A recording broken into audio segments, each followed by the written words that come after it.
अगर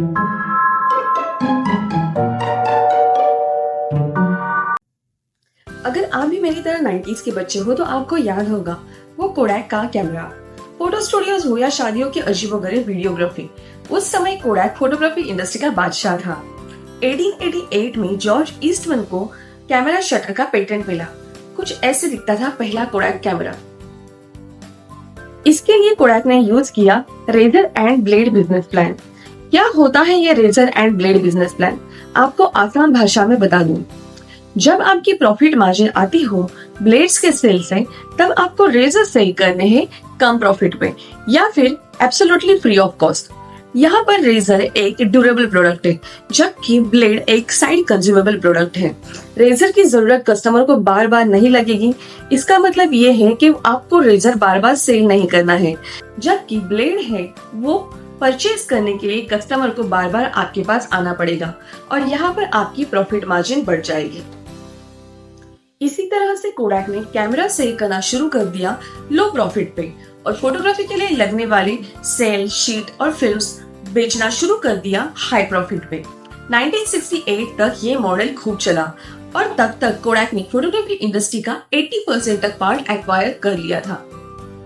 फिर आई Fuji film, Nikon, पेंटाउस जैसी जापानीज कंपनियां और इन्होंने मार्केट में लाया डिजिटल कैमरा।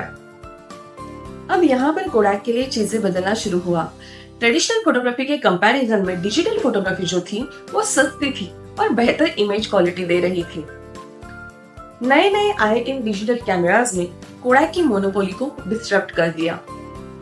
यहाँ पर आपको एक और बात बता दूं, पहले डिजिटल कैमरा का इन्वेंशन करने वाले स्टीवन सैटसन उस समय खुद कोडैक में ही एज एन इलेक्ट्रिकल इंजीनियर काम कर रहे थे और डिजिटल कैमरा का इन्वेंशन भी उन्होंने कोडैक के लैब में ही किया।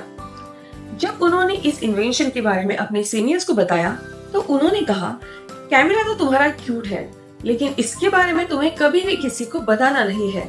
इसका एक रीजन ये भी हो सकता है कि कोडैक फिल्म रोल्स पे प्रॉफिट मार्जिन बनाने वाली कंपनी थी, न कि कैमरास पे, और डिजिटल कैमरा में वैसे भी उसका कोई साइड कंज्यूमेबल प्रोडक्ट नहीं था जहाँ पे उनका razor and blade business plan काम कर सके। अगर कोडैक उस समय स्टीवन का ये सजेशन मान भी लेती तो उसे अपना पूरा का पूरा बिजनेस स्ट्रक्चर चेंज करना पड़ता।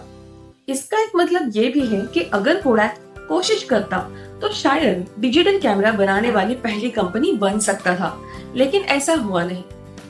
अगले 10 सालों में मार्केट में फूजी फिल्म, निकॉन, पेंटाउस जैसी कई नई कंपनियां आती गई और एक समय लोगों के दिलों पे राज करने वाली कोडैक अब पूरी तरह से बैंकरप्ट हो गई। ये साल था 2012 और ये सफर था कोडैक की ग्लोरी से लेके बैंकरप्सी तक का। बैंकरप्सी से उभरने के लिए कोडैक को अपने कई पेटेंट्स बेचने पड़े।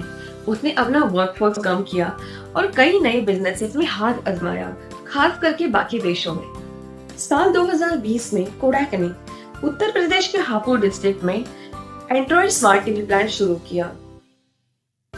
फिलहाल Kodak print technology and advance materials, chemicals और मोशन पिक्चर्स जैसे बिजनेसेस में अपने पैर जमा रहा है। इससे एक बात तो साबित हो जाती है, बिजनेस हो, इंसान हो या समाज, आपको वक्त के साथ बदलना पड़ेगा।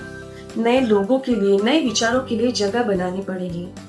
तभी आपके जो रूट्स हैं, जो आपका डीएनए है, वो और स्ट्रॉन्ग होगा और एज अ ग्रुप आपकी ताकत बढ़ेगी। और यही जरूर होता है सर्वाइवल के लिए।